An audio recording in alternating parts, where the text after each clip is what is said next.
What should I consider when choosing a realtor? It's kind of a loaded question, honestly. Yeah. There's tons of things to consider. There's so much, but there is the right realtor out there for everyone. Yeah.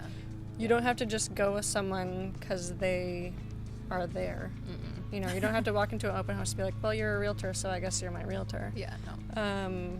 Definitely, do some shopping around. You wouldn't just, buy the first car you test drive see on the or lot. whatever. But, I mean, there's so many, we all have different personalities. Yes. And you might want to work with someone who's, more very, your style. Yeah. We'll your have type people of that personality. are investor type, where they're they want numbers, they're more analytical, where you might not want a realtor that's all about feelings and all these things. So that's something definitely to consider, is the type of communication you'll get.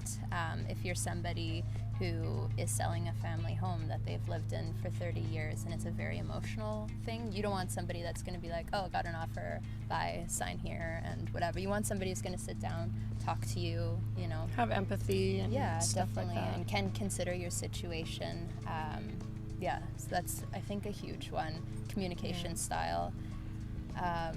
Next, I would say even availability. If you're somebody who are like, I want to look at everything, you want a full-time realtor. You want somebody who is available, who is knowledgeable, and who is going to tell you, this is a good house, this maybe isn't a good house for you, and who's going to listen to your wants and needs and everything. Yeah, that's a very good one. I also find, set your expectations with your realtor early on and just, let them know, I want to be talked to via text, or I want to be talked to only via phone call or via email. When a new house comes up, I want you to call me. I don't want you to just, send it to me in an email because I'm not going to see it. Things like that. It can help you to avoid disappointment in your realtor, too, just because if we don't know what you need, then, How we we can't help? then we can't really provide that. But if someone's like, hey, I need the stats on my listing every day and then you need someone who has a full-time admin who can provide that to you. Stuff like that. And same with commercial properties, you want someone who's knowledgeable and has experience in commercial. And and I mean, if you're younger, you might want someone around the same age as you. It doesn't feel so intimidating. But I know, even for first-time home buyers, it's a scary thing. When you walk into buying a new house, it's you have no idea what you're doing. So it is nice to have somebody who's younger, who maybe just recently bought their first home, who works with first-time home buyers.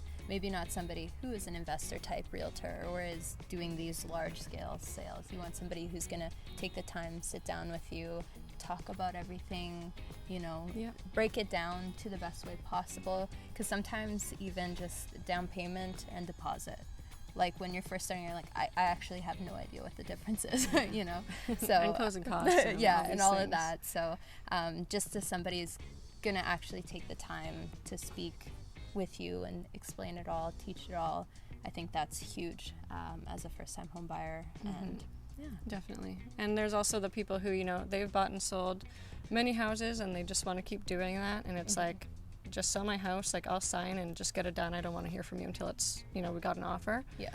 Then great. That's, what. That works too. That works too.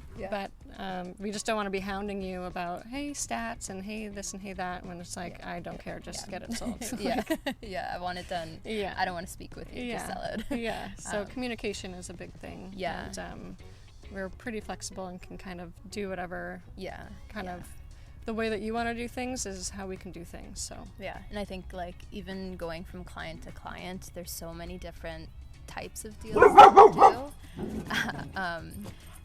And I know for some clients it's pretty much 7 a.m. to midnight we're talking, we're texting, we're what do you think of this, what do you think of that? Where others it's we talk to them once a week because that's all they need, and that's totally fine. Everyone's different. We try to be flexible for everyone and to make sure that we're using their communication style and that they're getting the best service that they want for themselves. Exactly. Yeah.